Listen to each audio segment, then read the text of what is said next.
ગુજરાતની અંદર સ્થાનિક સ્વરાજ્યની ચૂંટણીનું મતદાન પૂરું થયું, આવતીકાલે પરિણામ છે, પરંતુ હવે આ બધાની વચ્ચે કોંગ્રેસ ફરી એક વખત મેદાનમાં આવ્યું છે અને 27 મુદ્દાઓને લઈને ચૂંટણી પંચને ફરિયાદ પણ કરવામાં આવી છે। કઈ જગ્યા પર ભારતીય જનતા પાર્ટી અને તંત્રની દખલગીરીના કારણે મતદારોને ક્યાંક પરેશાન થવાનો વારો આવ્યો છે, કઈ જગ્યા પર મારામારી થઈ છે, આ બધી જ બાબતે હવે ફરિયાદ થઈ છે અને સીધું જ કહી દેવામાં આવ્યું છે કે તમે તપાસ કરો।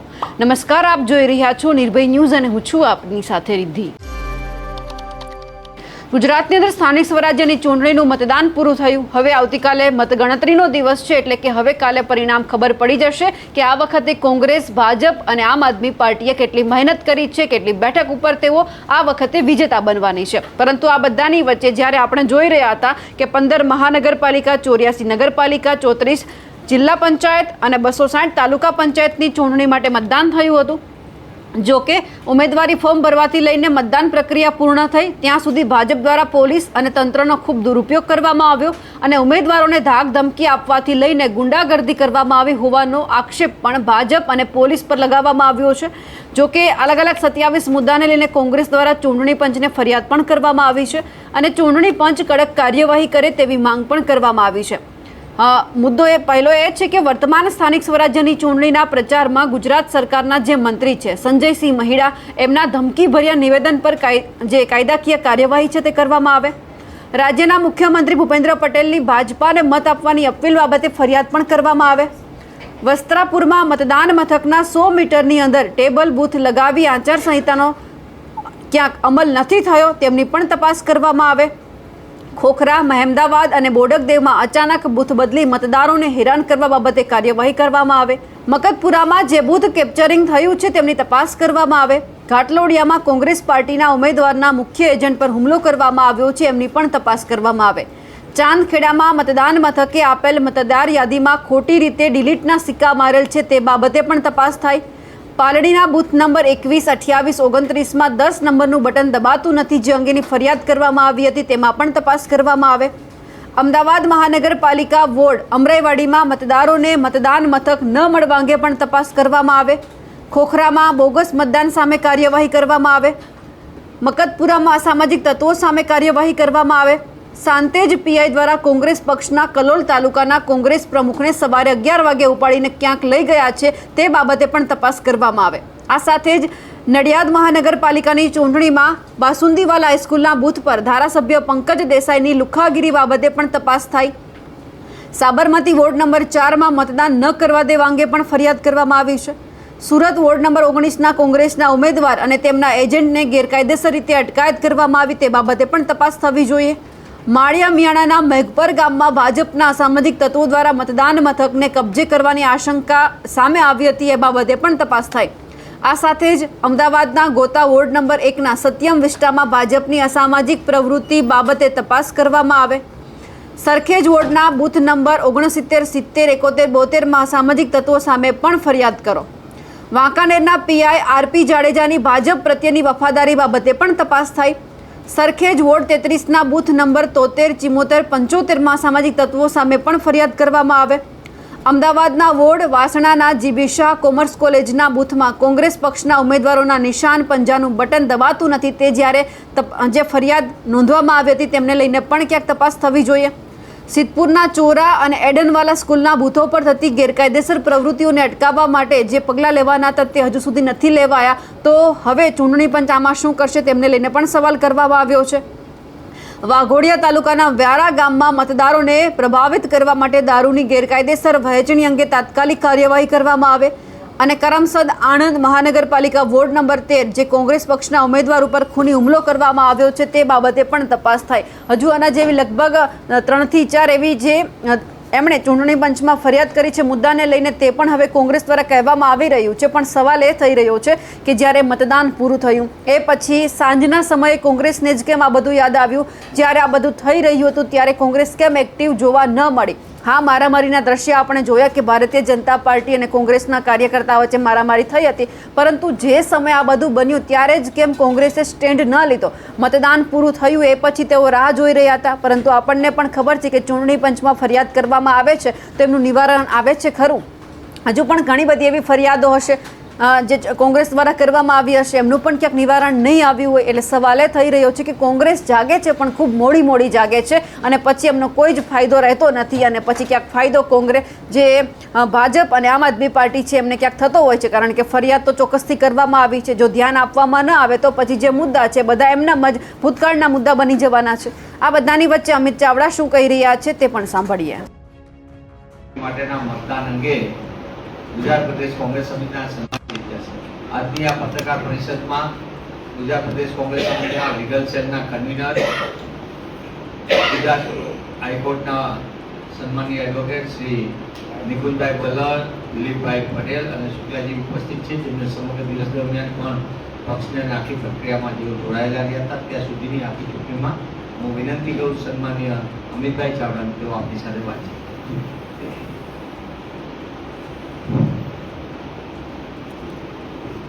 આજની પ્રેસ વાર્તામાં અમારી સાથે ઉપસ્થિત ડોક્ટર મનીષભાઈ જોશી, નિકુંજભાઈ બલર, દિલીપભાઈ પટેલ, શુક્લાજી આપ સૌ મીડિયાના મિત્રોનું હાર્દિક સ્વાગત કરીએ છીએ.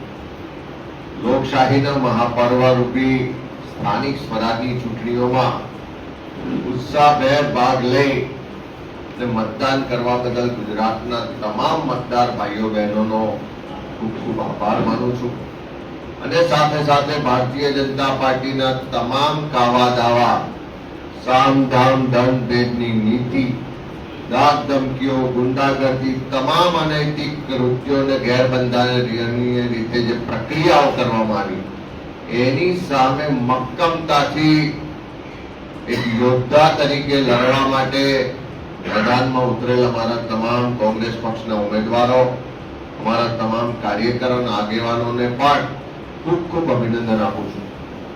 ગુજરાતમાં 15 મહાનગરપાલિકાઓ, 84 નગરપાલિકાઓ, 34 જિલ્લા પંચાયતો અને 260 જેટલી તાલુકા પંચાયતોમાં સ્થાનિક સ્વરાજની આ ચૂંટણીઓ યોજાઈ. ઉમેદવારી ફોર્મ ભરવાની પ્રક્રિયાની શરૂઆતથી જ ચૂંટણીઓને પ્રભાવિત કરવા માટે જે સરકાર સામેની, તંત્ર સામેની નારાજગી હતી એના કારણે લોકોમાં જે ગુસ્સો, આક્રોશ હતો અને ભારતીય જનતા પાર્ટીને હાર દેખાતી હતી એટલા પહેલા દિવસથી જ ઉમેદવારી ફોર્મ ના ભરવા દેવા માટે, અપક્ષ ફોર્મ ભરાવવા માટે પોલીસનો દુરુપયોગ, ફોર્મ પાછા ખેંચાવવા માટે પોલીસ અને તંત્રનો દુરુપયોગ અને આખી પ્રચાર પ્રસારની પ્રક્રિયા દરમિયાન પણ ચૂંટણી તંત્રનું વલણ પણ નિષ્પક્ષ ના રહ્યું અને સરકારી તંત્રનું વલણ પણ એક તરફી રહ્યું. આજે મતદાનના દિવસે પણ આખા ગુજરાતમાંથી ખૂબ વ્યાપક ફરિયાદો પડી. ગઈકાલે મતદાનની પૂર્વ સંધ્યાએ આણંદમાં આપણે બધાએ જોયું કે ભારતીય જનતા પાર્ટીના ઉમેદવારો દ્વારા, એમના માણસો દ્વારા દારૂ, પૈસાની વિતરણ થતું હોય અને એની સામે રોકવા જાય તો કોંગ્રેસના ઉમેદવારો પર હુમલો કરવામાં આવે. સતત અનેક જગ્યાએ કોંગ્રેસના ઉમેદવારોને, એમના ઠેકેદારોને પોલીસ કોઈ પણ કારણ વગર પૂછપરછ કરવાના બહાને કલાકો સુધી પોલીસ સ્ટેશનમાં બેસાડી રાખે. અનેક જાતની દાગ ધમકીઓ અને ગુંડાગર્દી ગઈકાલ ને આજે પણ આખા દિવસ દરમિયાન જોવા મળી. આજે આખા ગુજરાતમાં અમારી લીગલ ટીમ આખો દિવસ પ્રદેશના કંટ્રોલ રૂમમાં બેઠા અને અલગ અલગ જગ્યાએથી જે ફરિયાદો મળી કે કેટલી જગ્યાએ રાતોરાત મતદાન મથકો બદલી દેવામાં આવ્યા જેથી કરીને મતદારોને ખૂબ અગવડતા પડી. અનેક જગ્યાએ અનેક લોકોના નામો મતદાર યાદીમાંથી કમી થયેલા પણ જોવા મળ્યા. એના કારણે પણ અનેક નાગરિકોનો મતનો અધિકાર છીનવાઈ ગયો. દારૂ, પૈસાની સાથે સાથે ધાક ધમકીઓ નો આખો દોર આખો દિવસ ચાલે.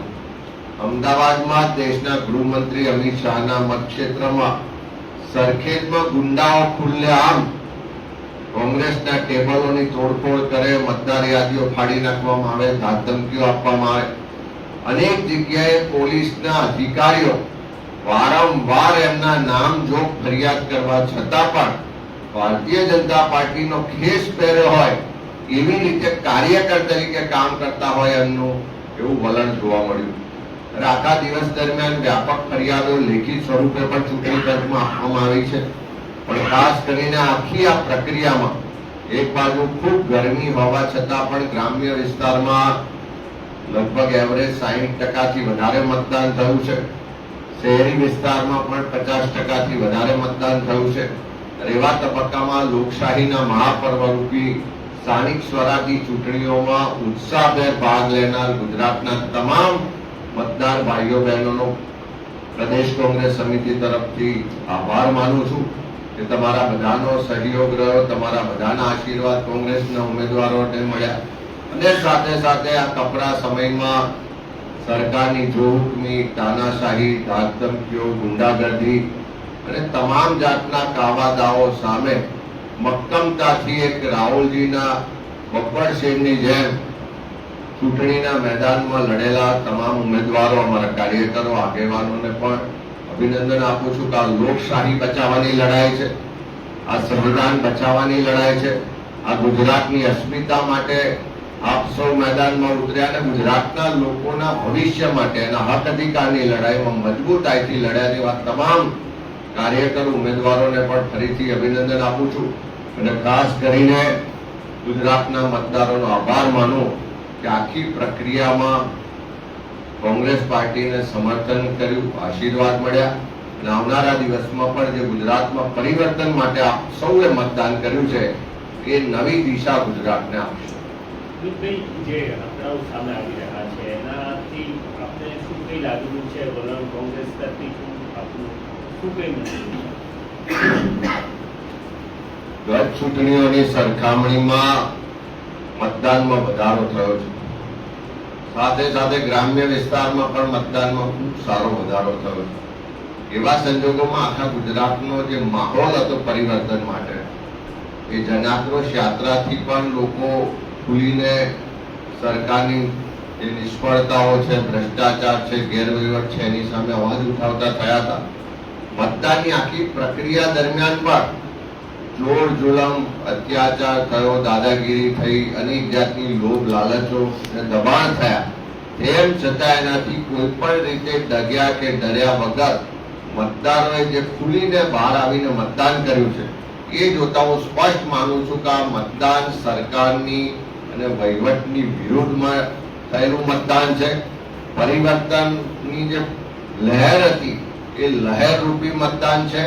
અને ખાસ કરીને આદિવાસી વિસ્તારોમાં અને ગ્રામ્ય વિસ્તારોમાં જે મતદાન વધ્યું છે એનાથી ચોક્કસ કહી શકાય કે ગુજરાતમાં આ મતદાનના માધ્યમથી આવનારા દિવસમાં પરિવર્તન થશે. અત્યારે જે રીતે ચૂંટણી પતી ગઈ છે પણ હજુ મતગણતરી બાકી છે, ત્યાં સુધી હવે કઈ રીતે કોંગ્રેસ કામ કરશે? મતલબ કોઈ માણસો રહેશે ત્યાં સ્ટ્રોંગ રૂમ પાસે આજે કઈ? અત્યારે મતદાનનો સમય પૂરો થયો છે, ત્યાર પછીની પ્રક્રિયાઓ પણ ચાલુ છે. હજુ પણ અમારા કાર્યકરો, એજન્ટો ફોર્મ નંબર 17C મેળવવા માટે મતદાન મથકો પર હાજર છે અને ત્યાર પછીની જે સ્ટ્રોંગ રૂમ સીલ કરવાની પ્રક્રિયામાં પણ અમારા લોકો હાજર રહેવાના. આવતીકાલનો દિવસ છે, બધા જ તૈયારી કરશે. 28 તારીખે મતગણતરી થવાની અને પણ ગુજરાતમાં આટલે લગભગ 9000 બેઠકો પર મતદાન થયું છે. એના માટે 9000 બેઠકો માટે એટલી મોટી મતગણતરી માટે પણ પાર્ટી અને અમારા ઉમેદવારો બંને તૈયારી કરવાની. એટલે આવતીકાલનો આખો દિવસ જિલ્લા કક્ષાએ, તાલુકા કક્ષાએ અને પ્રદેશ કક્ષાએ મતગણતરીની તૈયારી કરીશું ને સારી રીતે મતગણતરી થાય એનું આયોજન કરવામાં. હવે જે રીતે 27 મુદ્દાને લઈને કોંગ્રેસ મેદાનમાં પડી હતી, પરંતુ એ જોવાનું છે કે ચૂંટણી પંચ દ્વારા આમનું કોઈ નિવારણ આવે છે ખરું કે પછી પરિણામ આવી જાય છે અને ફરી એક વખત ઈવીએમ ઉપર કે પછી ચૂંટણી પંચ ઉપર ઠીકરું ફોડવામાં આવે છે કોંગ્રેસ દ્વારા, એ પણ જોવાનું રહ્યું. અમારા અહેવાલને લઈને આપનું શું માનવું છે કમેન્ટ કરીને ચોક્કસથી જણાવજો. સાથે જ અમારી નિર્ભય ન્યૂઝ ચેનલને લાઇક, શેર અને સબસ્ક્રાઇબ કરવાનું ભૂલશો નહીં. નમસ્કાર.